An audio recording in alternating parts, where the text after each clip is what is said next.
How do the suppressors work in Black Ops Cold War? They are different from previous Call of Duty titles. My name is Gaaba and today I'm going to explain to you the differences and how you can best stay off the enemy radar. There are currently 4 different stages of suppression in this game, all based on how long your shots appear on the enemy minimap. So stage 1 is Unsuppressed. Your shots will appear on the enemy minimap for a full 1 second. Every bullet shot from every gun, including the war machine and the rocket launcher, fall within this category.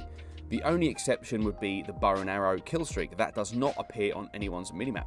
Firing an unsuppressed weapon in the first 5 meters of a jammer will actually block your shots on the minimap. Of course, if the enemy is in that 10-meter radius of the jammer, they can't see anything, of course, they'd be blocked as well. And of course, if your team has a counter spy plane, everyone on the entire map, regardless of distance, will be still covered in that. They will not be able to see any shots on the minimap. The only exception being those using spycraft. That perk allows you to be immune to the effects of a counter spy plane. Stage 2 is the 85% suppression. The attachment that provides this benefit has a few names in the muzzle weapon category. It's available for every single gun except for the shotguns.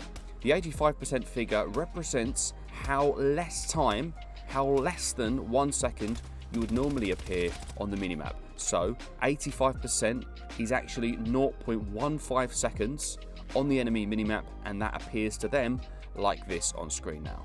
In softcore game modes, every shot will appear like this to the enemy, no matter what distance you are from them. Stage 3 is available for every weapon in the game, including shotguns. This is 90% less than a second, of course, 0.1 of a second.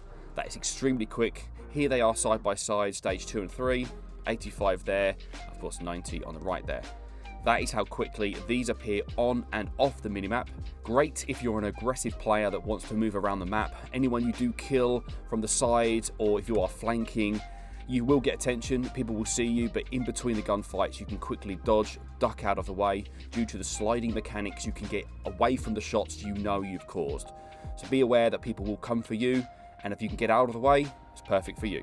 And lastly, there's stage 4. This is the 100% less than a second. That is literally no shots of yours will appear on the minimap. That is perfect for staying off of the radar 100% of the time. None of your bullets will arrive on the enemy screen, but there is a downside to this. In the 100% category, there are many downsides to using it, including range depression. You've got less ADS speeds as well. There are other things too, depending on the weapon category that you're choosing. My thoughts on this are very positive. I think this gives the game way more scope, way more chance to balance the guns in different ways, giving you weapons that are perfect for way more scenarios than a perfect weapon for all scenarios. A fully suppressed weapon in Call of Duty Black Ops Cold War has severe drawbacks, leading to more recoil, of course, really bad ADS speeds and stuff. In the past Call of Duties, the drawbacks were actually just the damage range, so having more options with regards to just shooting a few times, being on the map and then off the map, I think it's great for different players, different approaches to the game. This adds a variety of classes and actually keeps people moving around the map. Being on the minimap means people move. I know it does. It works really well. Pub stompers in the past have often avoided silencers to get enemies to actively come towards them. It works really well. I personally prefer the 100% suppressed weapons, but after doing this research and learning a bit more about map positioning, I'm going to try the 85 and 90% suppression in an attempt to get more enemies to come for me, get more kills, while also having a more powerful weapon with less drawbacks. Hopefully this can lead to winning more 1v1s, having a more powerful weapon with less recoil, etc. Down in the comments, write hashtag silence and your preferred percentage in the comments down below. Mine's hashtag silence 90. That's what I'm going to be trying for the future. Subscribe for more content. My name is Gaaba. I'll see you in the next video.